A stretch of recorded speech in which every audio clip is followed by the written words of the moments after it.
J'ai choisi de sécher mon maïs, donc ça fait déjà plusieurs années que je voulais être autonome, quoi. Je préférais investir, plutôt payer une échéance plutôt que de payer une prestation.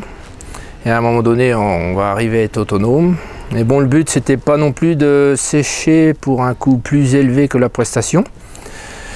Donc on est parti sur un séchage au bois pour minimiser les coûts d'énergie. Cette année, on a séché 1000 tonnes de maïs humide. Donc après tous les calculs, on a acheté 100 tonnes de plaquettes à 55 € la tonne. Donc on arrive à sécher du maïs à 38 € de la tonne sèche. Donc ce qui est à peu près équivalent, je dirais, au coût de prestation, puisqu'on a ramassé des maïs à plus de 40 d'humidité. Donc on n'a pas gagné en termes d'économie par rapport à la prestation, mais bon, on n'a pas dépensé plus non plus. Donc je pense que quand le projet sera amorti, on compte environ une douzaine d'années pour amortir le truc. Donc je pense que si dans une douzaine d'années on arrive à sécher du maïs pour environ 15 € de la tonne, on sera mieux qu'aujourd'hui. Surtout je pense que les énergies vont continuer à augmenter. Donc c'est pour ça qu'on est parti sur le bois. Donc on a un silo plaquette, ce qu'on appelle le silo déchileur.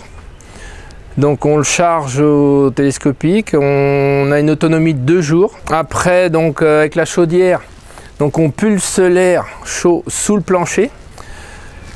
L'air traverse 5 mètres de grain, puisqu'il faut savoir qu'il y a environ 250 tonnes. Bon, on peut monter à 280 tonnes de maïs humide dans la cellule.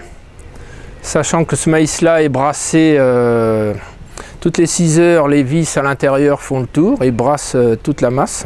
Et cette année, pour du maïs à 40, en 6 jours, on a réussi à le ramener à 15, quoi. Donc une fois la cellule sèche, on la transfère dans la cellule stockeuse et puis après on le refroidit avec l'eau de ventilateur. Donc maintenant que pour la première année qu'on a maîtrisé le séchage du maïs, que tout est en place et tout marche, donc maintenant on va essayer de chauffer les poulaillers. Donc on a 4 bâtiments de louer donc situés à une moyenne de 100 mètres de la chaudière. Donc on va essayer d'envoyer l'air chaud vers ces poulaillers. Mais pour l'instant, on est en train d'étudier la chose. Mais il n'y a pas de raison qu'on n'y arrive pas, puisque l'investissement chaudière est là, donc c'est juste une histoire de distribution d'air.